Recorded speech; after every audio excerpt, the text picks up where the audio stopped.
Você sente aquela secreção na garganta, aquele bolo que parece que não sai, aquele catarro que fica descendo o tempo todo, que a gente funga, a gente escarra e nada parece melhorar? Isso é uma coisa muito mais comum do que você imagina. No vídeo de hoje, a gente vai falar sobre as principais causas desse catarro na garganta, o que a gente pode fazer para tratar e quando há sinais de alerta em que a gente precisa constar com mais urgência. Então, vamos lá para o vídeo, que tem bastante coisa para a gente conversar para te ajudar a se livrar desse catarro. Meu nome é Guardiano Teixeira, sou médico otorrino e hoje a gente vai falar sobre catarro na garganta. Primeira coisa que a gente tem que entender sobre o catarro na garganta é de onde está vindo esse catarro, né? Se a gente for pegar uma cabeça, a gente tem essa visão aqui. Então, há duas situações. Pode ser secreção que está vindo aqui da região nasal, em que você tem um aumento de muco aqui, esse muco desce para a garganta e a gente fica com essa sensação, e de fato existe muco aqui. Ou existem situações em que isso vem da própria garganta. A gente vai explorar mais sobre isso daqui a pouquinho. Falando das causas nasais, toda secreção, tudo que está no nariz, é direcionado para trás porque existe um tecido especial aqui, que a gente chama de mucosa nasal, que direciona tudo para o fundo. Para você ter uma ideia, num dia normal, uma pessoa normal vai produzir cerca de 1 litro de muco nasal por dia, dos dois lados. Então, imagina, 1 litro e não escorre nada no nosso dia a dia. Por quê? Porque esse muco é direcionado para trás, ele vai descer aqui para a garganta, vai ser deglutido junto com a saliva e está tudo bem, a gente não tem essa percepção de que isso está acontecendo. O que pode acontecer? Em alguns casos, esse muco nasal vai estar aumentado e a gente passa a ter a percepção de que isso está acontecendo. Então, falando de causas, a primeira e mais importante que a gente vê é a rinite alérgica. A rinite é uma doença que vai se manifestar especialmente com espirros, coceira, a pessoa funga bastante e também muitas vezes com sintomas nos olhos. A rinite geralmente vai ter um muco mais fino, um pouco mais aquoso, e geralmente a própria pessoa sabe já que ela tem rinite. Porém, quando a produção de muco é aumentada, esse catarro pode descer aqui por trás e fazer com que a gente tenha essa sensação de gotejamento. Isso é um outro nome técnico, na verdade, que a gente tem, né, para essa sensação, que é o gotejamento pós-nasal, que é o gotejamento atrás do nariz. Então, a rinite é uma das causas super importantes desse tipo de sintoma. Segunda causa que a gente tem é a sinusite. A sinusite muitas vezes é confundida com a rinite, mas elas são entidades diferentes, apesar de que às vezes elas podem se misturar. Na sinusite, a gente vai ter uma situação em que a pessoa, normalmente, nem sempre, mas normalmente vai ter dor de cabeça. Ela pode ter uma secreção geralmente mais espessa, mais grossa, muitas vezes com coloração, né, mais esverdeada, mais amarelada. E também na sinusite é comum que a gente tenha um paciente um pouco mais doente, um pouco mais derrubado, raramente pode ter febre, e é um quadro mais abundante, assim, mais florido, tem mais sintomas, né? Nessa situação de sinusite é muito comum ter essa secreção pós-nasal, inclusive nas crianças é um diagnóstico clássico de tosse prolongada, né? A gente vê o catarro escorrendo por trás da garganta. E na sinusite, muitas vezes acontece de ela não ficar 100% bem resolvida, às vezes sem tratamento ou mesmo tratando com antibiótico, fica um fiozinho, uma pequena quantidade de secreção que drena daqui e vai ficar pingando aqui na garganta do paciente, e aí a pessoa fica com aquele catarro crônico, achando que é não sei o quê, e na verdade é só uma sinusite mal resolvida que tratando já melhora essa situação. Tá? Uma outra coisa que a gente tem que pode causar essa sensação também é o refluxo. Refluxo, sim, refluxo. Refluxo também pode fazer com que venha a sensação de catarro na garganta. Só que por um mecanismo um pouco diferente, que aí já não tem tanto a ver mais com o nariz. Quando a gente pega o refluxo, basicamente a gente tem um retorno de ácido do estômago para a garganta, certo? O refluxo ele vai se dividir em dois grandes grupos, refluxos típicos e refluxos atípicos. No refluxo típico, a gente tem sintomas clássicos de refluxo, né? Volta à comida, tem aquela queimação, e a pessoa mesmo já sabe que ela tem refluxo, ela não tem muita dúvida, não precisa do médico falar que ela tem refluxo. Então, no refluxo típico, o diagnóstico é fácil, né? Quando a gente tem um outro tipo de refluxo, que é o atípico, a situação fica um pouco mais complicada, porque o paciente ele tem um pequeno retorno de ácido. E muitas vezes esse retorno não é suficiente para causar os sintomas típicos de refluxo. Mas aí a pessoa tem tudo que é sintoma esquisito na garganta. Ela tem ardência na garganta, ela tem dor de garganta, ela pode ter tosse crônica, pode ter pigarro e a sensação de muco. Por que isso acontece? Bom, deixa eu explicar aqui no nosso modelinho para vocês. A gente tem dois tubos aqui na garganta. A gente tem a via respiratória, que aqui é a laringe, corda vocal e traqueia, isso que vai descer lá para o pulmão. E a gente tem a via digestiva, que é por onde o alimento passa. Então aqui é o esôfago, que é um tubo que vai conectar a garganta, a boca até o estômago, certo? Quando a gente tem refluxo, há um retorno de ácido por esse esôfago e esse ácido vai chegar aqui, nessa região da garganta. Essa região é 20 vezes mais sensível do que esse tubo e muito mais sensível do que o estômago também. Então, pequenas quantidades, uma pequena quantidade de ácido que chegue até aqui já é suficiente para causar sintoma, não precisa muita coisa. E aí o que vai acontecer? Esse ácido vai agredir aqui a garganta. Essa agressão da garganta faz com que ela tenha que se defender. Como que ela se defende? Produzindo muco, né? É uma forma de se defender.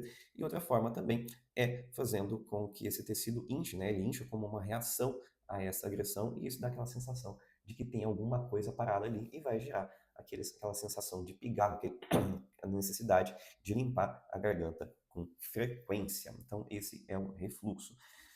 Para diagnosticar o refluxo, a gente precisa de alguns exames, né? Então, a nasofibrolaringoscopia é uma opção interessante, em alguns casos, até uma endoscopia ou até mesmo a pH-metria. Uma outra causa super comum, talvez a mais comum delas, são gripes e resfriados, porque, novamente, a gente vai ter um aumento da secreção nasal, né? E essa secreção vai gotejar e a gente vai ter essa sensação. Se essa gripe ou resfriado evolui para uma sinusite, esse sintoma se prolonga e muitas vezes esse é o único sintoma da sinusite, né? A secreção que fica escorrendo e gotejando lá atrás e a gente fica tossindo e escarrando e pigarreando essa secreção o tempo todo. E agora, como é que a gente resolve os problemas, né? O primeiro passo para a gente resolver o problema, na verdade, é identificar a causa. Então, quando o paciente vem com essa queixa, a primeira coisa é fazer uma endoscopia do nariz, passar uma câmera lá dentro, ver se não tem secreção aumentada, se não tem sinusite, de onde está vindo esse muco, né? E, claro, investigar também a parte de refluxo. Feita a investigação, a gente vai ter um diagnóstico, seja algum desses que eu falei, e às vezes até combinado. Às vezes o paciente tem uma sinusite e tem um refluxo. A gente tem que tratar as duas coisas nessas situações, né? E como é que a gente vai tratar? Primeira coisa, quando a gente fala de causas nasais, a lavagem nasal, ela é indiscutivelmente uma das melhores opções de tratamento inicial. Por quê? Pensa comigo, é muito simples. É muco que está descendo daqui para cá. E se a gente tirar esse muco daqui? Provavelmente vai melhorar. Então a lavagem nasal, eu vou deixar o link aqui de um vídeo nosso a respeito de como fazer a lavagem corretamente, em muitos casos vai ser suficiente, porque a secreção na garganta, ela vai durar o tempo que a doença dura. Então, às vezes, por exemplo, numa gripe, num resfriado, você vai ficar com essa secreção por alguns dias, vai fazer lavagem, vai aliviar e está resolvido. Sem contar que a lavagem diminui a chance de que isso evolua para uma sinusite. Então, a lavagem nasal é uma coisa que você pode fazer em casa de forma segura, sem nenhum problema e já deve te ajudar se a causa for nasal. Certo? Xarope adianta? Não adianta. Xaropes, pela literatura médica, a gente sabe muito bem que eles não funcionam, tá? Então, tá com aquela secreção, vai tomar um xarope? Não vai adiantar, não vai resolver. A gente tem que tratar a causa dessa secreção. Então, não desperdice seu dinheiro com xarope. Assoar o nariz funciona? Funciona. Você vai expelir um pouco do muco ali, mas é muito ineficiente.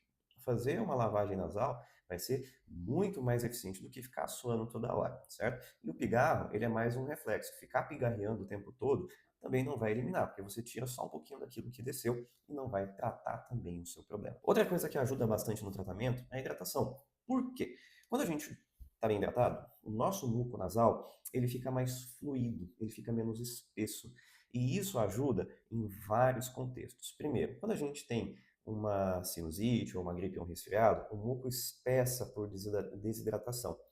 E isso faz com que ele seja mais difícil de eliminar, incomode mais na garganta e faça com que o quadro demore mais para melhorar. Quando a gente está bem hidratado, esse muco fica menos espesso ele é mais fácil de ser eliminado e muitas vezes a sinusite melhora por si só, sem necessidade de antibiótico. Diga-se de passagem, você sabia que a sinusite, na maioria das vezes, grande maioria das vezes, não precisa de antibiótico, porque ela vai melhorar no intervalo de 7 a 10 dias?